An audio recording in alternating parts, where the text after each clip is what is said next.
Welcome to WrenchWay Weekly, where we talk about the industry's hot topics, highlight the voice of technicians, and educate shops and dealerships to help improve the industry. If you haven't already, please subscribe to our channel and comment on the videos to let us know what you think of WrenchWay Weekly, or if there's a specific topic that you'd like us to cover. For this week's topic, we wanted to talk about career paths and the importance to them to technicians, right? And so our question for this week is, does your shop have a clear career path for technicians to advance? As we expected, the majority said no, but it was really, really close. 52% said no, their shops did not have a career path for them, and 48% said yes. So it was actually probably a little bit closer than I would have envisioned it would be.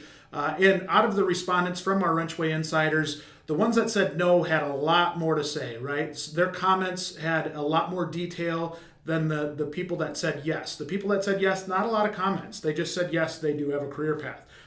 So this, as we break it down, is so important for a shop to understand. When we dove into the numbers and asked a kind of a secondary question to this, we said, when looking for a shop to work with, how important of a role does career development play into your decision?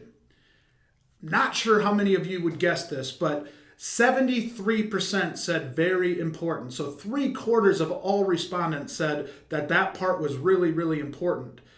24% said somewhat important, and only 3% said not important. So when we look at this, and we've really almost got a 50-50 split on whether a shop has a clear career path for the technician, but it's super important to 97% of technicians. Why aren't we doing this? Why aren't we laying out a career path and understanding what they want? To me, that's a level of frustration from the technicians end where I really understand it, right? I get where not having a clear vision of what I'm going to be doing for you in the years to come really leads to frustration. And really, to me, that's where our lack of maybe loyalty comes from. We expect the loyalty from the technician, but maybe we're not giving it back to them. Really understand this piece. It is so important. 3/4 of our people said it is very, very important that they have a clear career development plan when they're looking at new jobs. This is such an easy way for shops to stand out. And I think some of us are resistant, right? And when I say that, if you're a small mom and pop and you don't have a whole lot of room to grow within your company, figure out ways to be creative with it. Talk with them about what their dreams are. Do they want to come up and become a service manager? Can you talk to them about how important it is to grow the business so that there are more opportunities for them as they grow? You want to see them grow, and they need to know that. You really need to talk to them about that.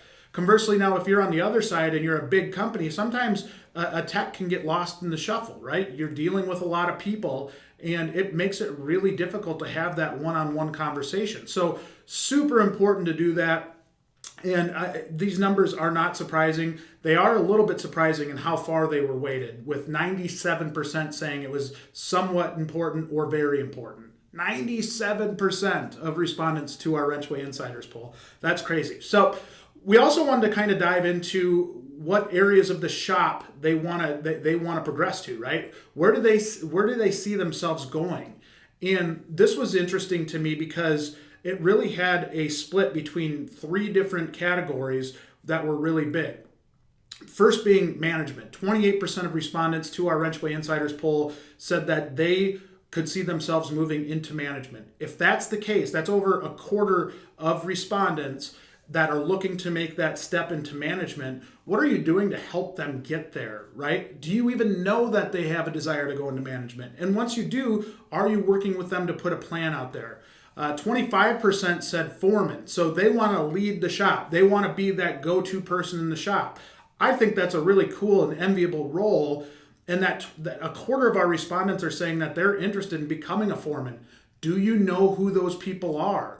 Even if you've already got a foreman and that leader of the shop, maybe you've got a young tech that really desires to be in that role. And you need to be really kind of working with them, developing them to be able to get into that role. And once you understand that they want that, and a lot of times for a young technician, it's really, really, I don't know, intimidating to even say, you know what, I'd like to be a foreman at some point, even a manager at some point, right? Like it's intimidating to go out and say that when you're new to the job. Trainer is the third place one, which I was kind of surprised by. 21% of WrenchWay Insiders responded that they would desire to become a trainer at some level. I think this is interesting and opens up a lot of opportunities for shops that are out there. If they have that desire to coach or to really help some of the other people in the shop get better, or really become a trainer in general, I think that shows that you've got some people that could teach, right? Or if you're trying to put together a program where a technician comes in and you want to ensure quality control and you want to ensure that you're getting young techs up to speed, that trainer could be a vital role for you in helping you grow the shop and grow your own technicians. Now, 17% said other. We gave other as an option, and really what was consistent with the answers from other were people wanting to become their own, an owner of a shop. And so that's not uncommon, and actually was probably a little less than what I would have thought would have been on this.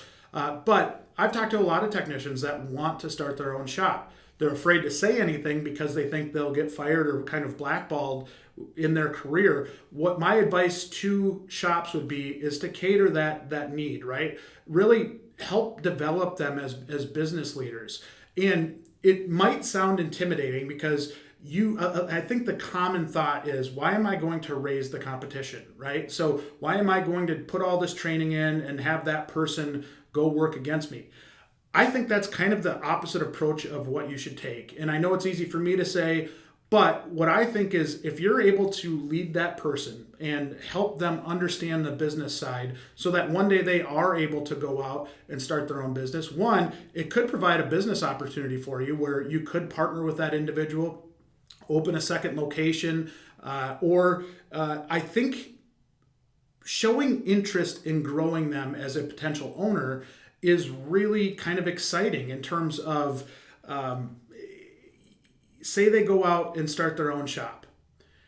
I'm guessing that they're not going to be trying to go after your customers and they're not going to try and take you down, right? They're probably more apt to work with you, and maybe they have a specialty or a niche shop that you can really contract work out to, or you can work together in some level. I think when you have those open conversations up front, that makes a world of difference in how they see you. If they don't see you in a positive light, they're probably going to try and challenge you every way they can. 8% said technician, so they wanted to remain a technician but advance in their career as a technician. So if they're not currently a master technician, improving their skills enough to where they can get to that point. Love to see those guys. There's some people that are just brilliant people that are lifelong technicians and are some of the smartest people I've ever met. Really cool to see that. We did have a very small percentage, 1%, say advising, that they'd like to go out and advise businesses on how to work with technicians, that kind of thing. So overall for me, I think this data goes to show you how important dealing with career development plans and working with your people, getting a clear understanding of what their desires are. If they want to get better, you don't want to punish the people that want to get better, right? That's something I think from an industry standpoint we do too much of. Somebody's really good and we want to hold them there, right? Because it's dangerous to move them in another position to where maybe they're not as good. What I would say is then you need to be working with them on a plan. How do you develop them? How do you get them training to get them to where they want to be, and where ultimately I think it helps you out as a business? How do you get them experience to get them there? Huge deal. So thank you so much to all of the people, all of our WrenchWay Insiders that provided feedback on this week's topic. It was really good. Some of it pretty eye-opening, and I think as we dove into it, it really kind of opened my eyes in a couple different avenues. But I do actually think there's some really tangible data here that shops need to take back and really figure out if you're not promoting and really putting the attention on a career development plan, what can you do to get there? As a reminder, if you answer our topic of the week in the WrenchWay Insiders mobile app and play our higher or lower game, you can compete to win a weekly giveaway. Last week's giveaway was a $100 Amazon gift card, and the winner was Haridath Mohabar with a high score of 36. Haridath, I hope I said your first name right, and congratulations on winning that $100 gift card to Amazon. Along with the gift card, Haridath also got a chance at winning the Queen of Hearts pot. Haridath did not turn over the Queen of Hearts, so the pot increases another $100 to now $1,100. So if you win that high-low game, you get in and you happen to pick that Queen of Hearts next week, $1,100. That's real money that you could win as a result of helping us out with this data and trying to get this information so we can create good educational content for our clients and for the industry. Now, we just posted some new challenges, so go complete those. Earn points to play that higher or lower game for a chance to win a $100 Amazon gift card and your shot at that $1,100 purse, which is just keeps going up. It's really exciting to watch that. As a reminder, the WrenchWay app is invite only. So if you would like the invite, if you'd like to receive an invite, you can fill out the form on the WrenchWay website or email us at info@wrenchway.com. The next topic for WrenchWay Weekly, the one that we'll cover in next week's episode, is in high school, did your guidance counselors, teachers support your decision to enter a technician program after graduation? 3 really simple answers, which are yes, no, and unsure, right? And I really have a feeling as to where this will go, but I want some good comments as far as what you had. Sometimes there's a teacher that really pushed you to be great at at pursuing your goal, right? And if your goal was to be a technician, hopefully they're pushing you in that direction. Sometimes we fight the stigma of you're not going to a 4-year school, so I don't have time for you. I want to hear all of it, the good, the bad, the ugly, and hopefully this allows us to really have some good things to talk about with not only shops, but schools in this regard. How do we get them to be more open to understanding how many great opportunities there are in this business? Love to hear your feedback on this topic. To provide your feedback, log into WrenchWay Insiders app and find the poll titled WrenchWay Weekly Topic of the Week. And it's highlighted there. It's really easy to find, so you're able to go out there. And once again, if you like what we're doing here on WrenchWay Weekly, be sure to subscribe to WrenchWay on YouTube. Give us a like, give us a subscribe. We would greatly appreciate it. And hopefully you're having a great week, and talk to you next week.